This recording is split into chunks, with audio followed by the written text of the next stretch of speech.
ఎన్టీఆర్‌పై వస్తున్నటువంటి వార్తలపై మొదటిసారి మీడియా ముందు నిప్పులు చెరిగారట జూనియర్ ఎన్టీఆర్. మరి ప్రచారాల్లో చాలామంది నా పేరుని వాడుకుంటున్నారు. అసలు పొలిటికల్‌గా నా పేరు వాడుకోవాల్సినటువంటి అవసరం ఎవరికీ లేదు. మరి ఎందుకు అని కూడా నేను అడుగుతున్నానంటూ జూనియర్ ఎన్టీఆర్ మండిపడ్డారట. రాజకీయానికి ప్రస్తుతం నాకు చాలా దూరం ఉంది. ఆ దూరాన్ని అలాగే ఉంచాలని నేను అనుకుంటున్నాను. ఎన్టీఆర్ అంటే సినిమాకి సంబంధించిన వాళ్ళు ఇష్టపడతారు. రాజకీయాల్లో నన్ను ఇష్టపడేవాళ్ళు, నన్ను ఆదరించేవాళ్ళు లేదా నన్ను పోషించే వాళ్ళు కూడా ఎవరు లేదు.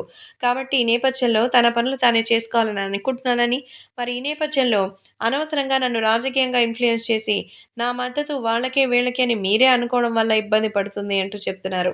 కాబట్టి ఇప్పుడు సోషల్ మీడియాలో సైతం ఈ విషయం ఎంతో సెన్సేషనల్‌గా మారుతోంది. సో, జూనియర్ ఎన్టీఆర్ అయితే మీడియా ముందు నిప్పులు చెరిగారట. చాలామంది ఎన్టీఆర్‌కి సంబంధించిన అంటే మా తాతయ్య గారికి సంబంధించినటువంటి వర్ధంతి రోజున మరి ఫ్లెక్సీలకి సంబంధించి నాకు, బాలయ్య గారికి మధ్య గొడవలు పెట్టారు. దాని గురించి గొడవలైతే కనీసం ఏవైనా పట్టించుకునే వాళ్ళైనా ఉన్నారా? అనేది మాత్రం అర్థమవుతుంది. కాబట్టి సోషల్ మీడియాలో సైతం ఈ విషయం ఎంతో సెన్సేషనల్‌గా మారుతోంది. అభిమానులు కూడా ఏది ఏమైనా జూనియర్ ఎన్టీఆర్ ఇప్పటికి రియాక్ట్ అయినందుకు చాలా సంతోషం.